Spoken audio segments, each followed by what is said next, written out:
Hi, my name is Nina. I guess everyone knows me, but I'll introduce myself. I'm a tax advisor and a retirement planner, and today I will talk about the subject that is relevant for most of you, which is tax planning towards your 60s and after. The headline of the lecture today will be, we'll cover six subjects regarding the tax planning. The first subject is reduced tax on passive income when you're over 60. The second subject will be practical advice also before you become 60 and after. And I'll cover also a bit about the estate planning also in this view. The third subject will be credit and deductions on interest. The fourth subject is the importance of exempted income and fixed rate tax, especially in the age of 60, and actually mostly to people who earn an income that is above the average income or high income, and do pay taxes or high taxes. The five subjects will be investment, provident, rent, and amendment 190. All of them are exempted income. I'll cover that topic. The sixth subject is combinations of income and taxes, which make the maximize the tax benefits. So let's start. So I actually did this lecture in Hebrew, and I got a bit of feedback that it's too professional. So I'll try to cover this subject lightly. I just give the anchor, the law, the paragraph and the clauses in the law, which I'm basing my claims or, this tax planning. So the Israeli tax ordinance has a clause in the law, which is section 121, which covers most of the income. And this gives you marginal rates that are taxed. And usually when you're lower, you haven't you're not 60, your tax brackets are higher. So the tax brackets will usually start from 31, but if I also put it in bold, the font, when you're over 60, they apply the lower tax brackets. So I'm giving now a quote from the Israeli Tax Authority guide, and which explains it. So the initial tax rate on property income specified in this chapter that they cover is generally 31%. Property income associated with a person who has reached the age of 60 or more will be charged at the tax rate applicable to personal income as long as it isn't a fixed tax rate, which means it starts from 10% rather than 31%. So why average passive income always has a lower tax rate? So this is also from the Israeli Tax Authority guidance. It explains this maximum tax rate. In my own words, I'll just say that when usually if you have a capital gain and you're taxed at 25% when you're not above 60, when you become of the age of 60, you actually start from 10% and get to a maximum rate of 25%. I'll just read it out. A special tax rate can be maximum rate or fixed rate. A maximum tax rate means that if a taxpayer can benefit from lower tax brackets, the lower tax rate will apply to the income first. And the maximum tax rate that will apply to the income is limited to the tax rate specified in the section. Now, this is a couple of examples which I show what are the tax rates and levels, and I'm going to refer to a term that is called effective tax rate.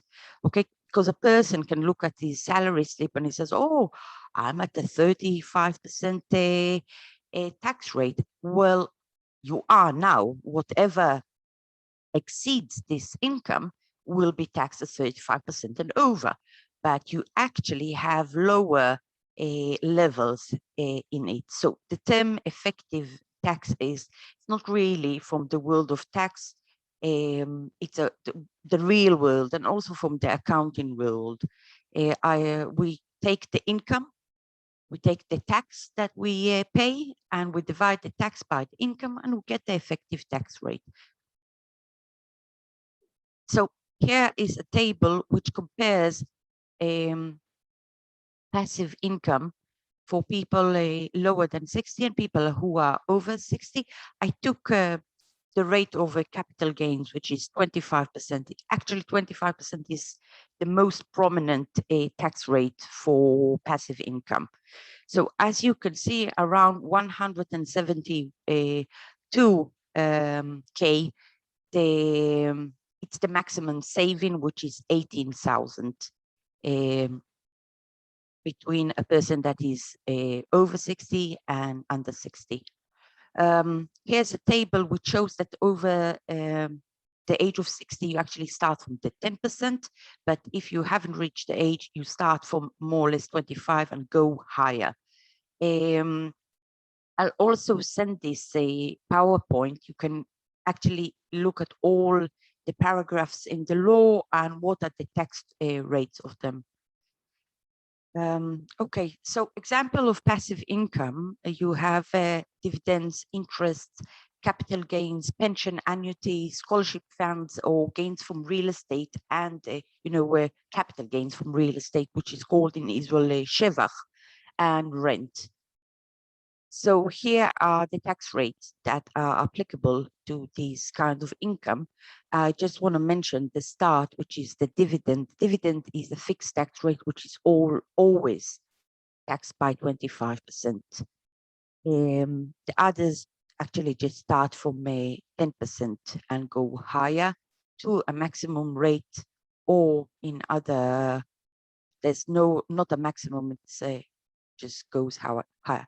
So for instance, here is an example. If you have commercial rent, and if you haven't reached the age of 60, you will start from your initial tax is 31%, while the effective tax for someone who is over the age of 60 is 22%. It starts from 10% and goes higher.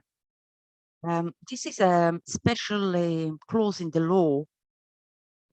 It's not relevant to a lot of people, but whoever had a business and real estate where he operated his business in the past, he or she can get an exemption on that rent. It's a 35% exemption, and for every year that he used it as a business, that amount will be multiplied by 35%. Okay, let's say continue to capital gains, where mostly taxed by 25%, unless you are a substantial shareholder, which is start from 30%. So here again, you're on an income of 200,000, your effective tax will be 16% if you're over 60, while it will be 25% if you're under the age of 60. I'll just very briefly say that I'm talking about current tax rates. You had some changes in 2012 and in 2003, and I'm talking about the current tax rates. It's more complex if you have historical asset which you are selling.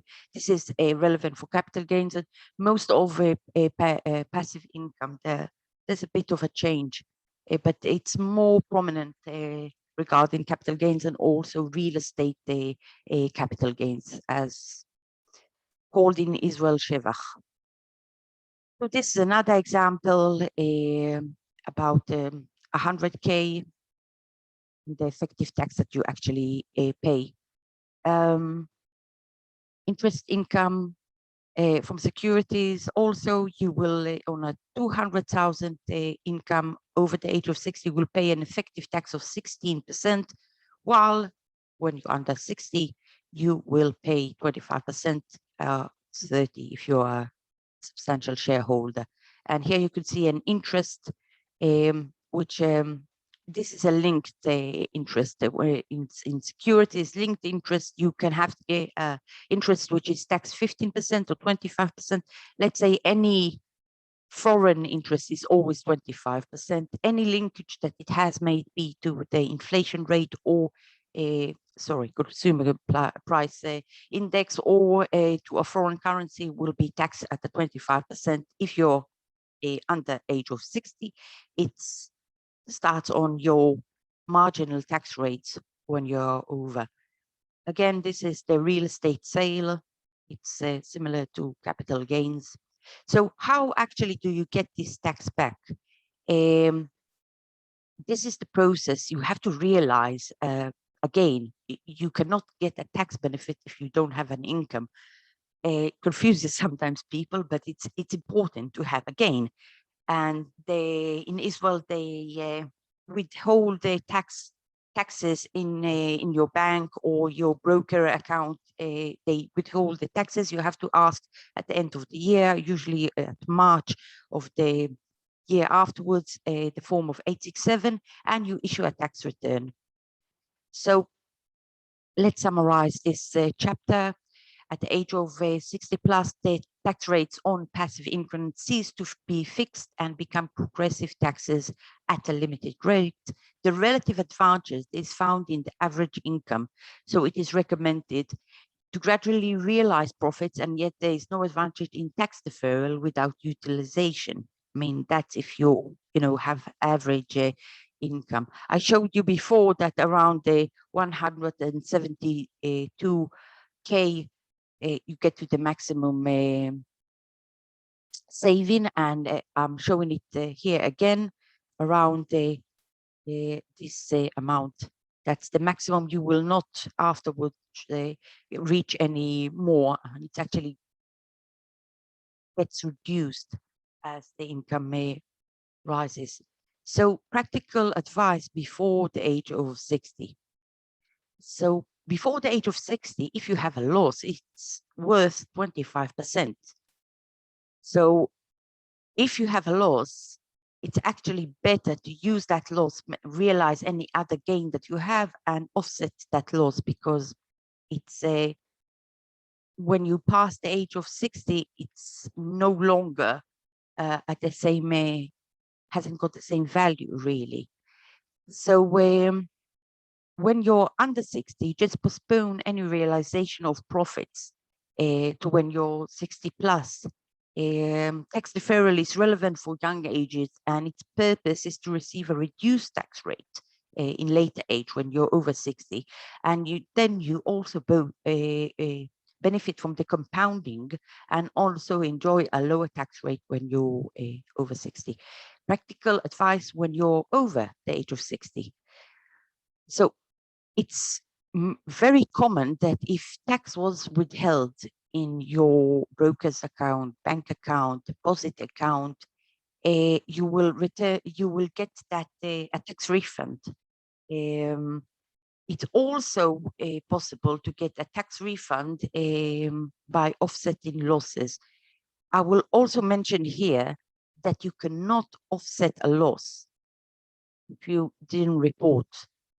I mean, if you have in your account a loss in a tax year and you didn't report that loss, you cannot come in the year after and say, "Oh, but I had a loss." No, you have to report. So it's actually very possible that the investment body that you have is not really implementing a tax planning policy that is relevant to you. They usually have a very generic policy, which is a tax deferral and realization of many losses. And this is not really relevant for someone who's over 60, and let's say he or she are not earning millions, but can enjoy these lower tax rates. So if you have a gain, an unrealized gain, you should realize gradually using your lower brackets. Also, a good tip is offsetting your capital losses always against the dividends, because as we saw, dividends are in a fixed rate and they don't enjoy the same benefit. So this is actually very important, because it's very sad to see from practice that the banks, for instance, would realize losses, and this senior person who accumulated quite a lot of losses, and then the person dies.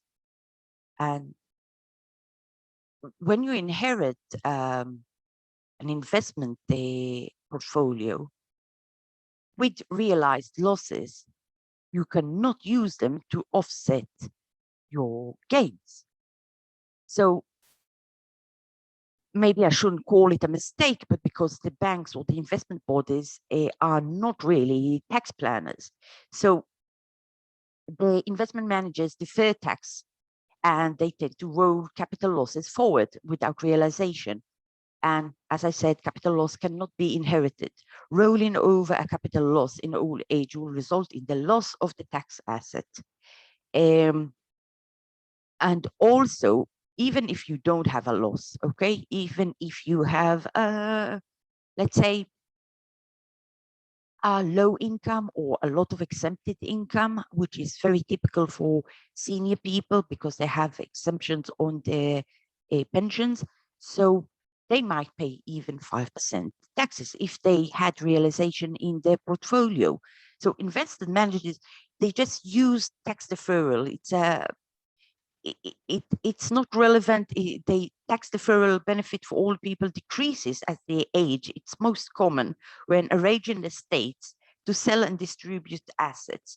And a person, an elderly person, might have paid 5%. I mean, if he had 100,000 shekels with all kinds of realized 100,000 shekels with all kinds of credit, he could have paid, and the inheritors have to pay now 25% because they might be under the age of 60. So this is also important. When you're over 60, you should have a gradual realization. I mean, investment entities can come in as successors of other investment managers, and they make a revolution. Oh, we see too much risk. Oh, we don't see enough risk. So they make a very big sale, okay, a very big profit, realize that reorganizing the portfolio, and suddenly, for instance, they realize $1 million, and you didn't save a lot. So it's better, or it's advisable to consider that the tax benefits and maybe carry out such changes gradually while deploying realization over several tax years. Okay, this is important mostly for people who are, okay, the credit and deduction on interest from deposit. I'll cover the subject. So the first exemption is people who have low income. Now, this is a clause in, I mean, if you have low, your income of you and your spouse doesn't exceed around 63,000, you'll get an exemption. So you'll get an exemption anyway because you don't get to a tax level. But I think this, when I think about the rationale of making this law, is people who have a deposit in a bank, and the bank itself will know to make the refund. So these people not necessarily need to put in report. The second and the third of its clause 125, D and the E, if a person was born before or in the year 48 or before, they will get an automatic, not automatic because you have to actually submit a report, but they will get around 13,500 exception, And if there are a couple that both were born before 48, they will get around 16,500.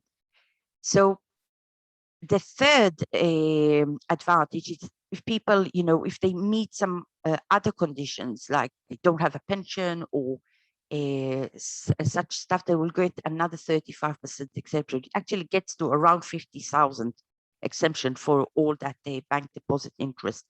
So I'll jump over to how you actually get this refund. So the bank deposit automatically makes the repayment, but in a saving policy, which is mostly in an insurance company, a tax return or a refund, they have to be submitted at the end of the year, the tax year. And you have to make a notional redemption during the tax year, which is, I'll just show you how you do it. You actually have a special form. If you have a policy, a saving policy like that, you have to make, it's called hidayon rayoni in Hebrew, it's called conceptual sale. You have to carry it out. That means you have to make a realization, or as if a conceptual realization. Then you should ask again for the 867, which is the withholding tax certificate, and file a tax return. Now I'll cover this, which is very important to people who pay high taxes, the importance of exemptions and income at a fixed tax rate. So you have, because people who are over the age of 60, they're taxed according to the marginal tax rates. As long as there's income that does not settle on these tax levels, then low levels are vacated, meaning that taxes income gets lower taxes as well. This is more significant for above average income. These are some examples of exempt income. So residential rent of about 60,000 a year is exempted. This is actually new home solar energy sold to the Israeli electric company. It's actually new, and it's worth the while if someone has a private house to make the calculation. It seems profitable. Allowances up to a ceiling, exemption for new immigrants, long-term returning residents of the income abroad, difference of exchange rates and inflation linked instruments, and exemption of social security. Now I'll cover, this is very promoted all the time. It's a provident fund called Gemel Hashka'a in Hebrew. I will describe it shortly. It's an investment, a product that is intended for long-term saving that can be deposited for approximately 70,000 per year, 70,000 a year, and all profits will be exempt from withdrawal as an annuity. But if you want to withdraw it in a lump amount, it has capital gains tax. Amendment 190, also very promoted by all kinds of insurance companies and so forth. This will, if you put in Amendment 190, you'll be taxed in a nominal tax rate of 15% while meeting certain conditions. An advantage for high income earners that this tax is lower than most of their income. And also it makes room for other income to settle on lower tax rates. I'll show later on some examples of that. Now, this is, in my opinion, very, very important because I'll just read out the title. Irrelevance of Investment Provident Fund and Amendment 190 to average income. It actually also might be other exempted income. If you don't pay taxes, it's not worth your while, or if your taxes are very low, it's not worth the while and the bother to put in such schemes. These two are really marketed very, very aggressively as giving tax advantage to everyone. In practice, due to high management fees, they give advantage only to high taxpayers. Actually can create a loss. The exempt assets that you hold as a tax planning has management fees, maintenance, liquidity limitation, exit penalties. It might even cause a loss. Now, this is a calculation of future value, okay? And you have, let's say, an investment fund. On the right side, it's at high fees. So you actually see that it's better if you have a low income tax rate, like 11%. If you put this in the investment fund, you will earn less, which is fees on the accumulation and 2% fees on the deposit. And if you even go to a very cheap fees, or not very cheap, but in Israel this is cheap, of let's say around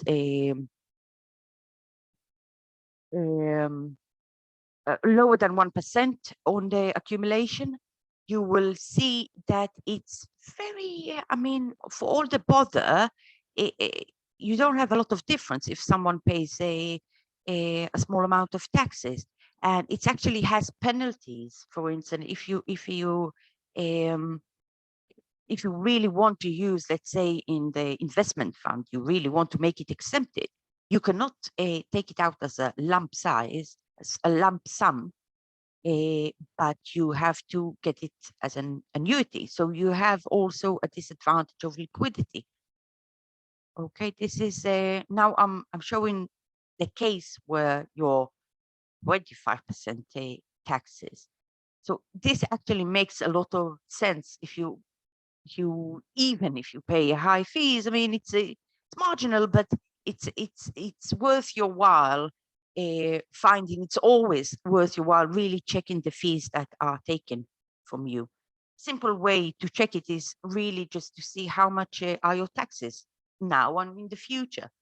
And if your investment fund is taking a 0.7% from your accumulated, you double it by the years and you say, oh, I got to 14%. I'm not really paying 14% taxes.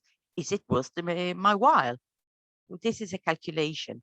I will not cover this, but in many cases, pensioners actually don't pay any taxes because you have really high, big exemption. In 2025, we even will have 67% of your average income, if you get it as a pension, is exempted, which means someone who had let's say, 167K made the income as a salary, and that's, saved it as a pension, it actually will be in 25, will be completely exempted. Today, it sits on a 52% on the exception on average income. So now I will cover combination of to maximize your tax benefits by deploying or arranging, mixing up exempted income and a fixed tax rate. This part is mostly relevant for people who have, the average income today is around 140K per year. And this is also due to the corona, because COVID-19, salaries went high for people who stayed employed. And so this is more or less 14% taxes, the average income. So if you're above, this is relevant to you. So high taxpayers, for instance, if you have a $500,000 capital gain, you will pay 21% after the age of 60, which is around 170K. If you just mix it up, you make 300,000 in a capital gain and have an investment fund yielding the other profit, your taxes will be 57K, which it saves you 50K on making such combination. Now, using Amendment 190, which is a fixed tax rate, you can have $1 million of capital gains, or real estate, or something else that is the tax limit is in 25%. So, or you can mix it up. 70% of that income comes from Amendment 190, and the rest is a capital gain, and you actually save 68,000. It's a lot compared. now are making with a saving policy. Yeah, which gives you, let's say that's your only income. You were born before 48. You have $500,000 in capital gains, or you can choose to make 400,000 capital gains. The rest, 100, is in a saving policy. Now, this mixture is really not a big mixture of accepted income and regular income, but you actually get around 50,000 exempted income, and your taxes.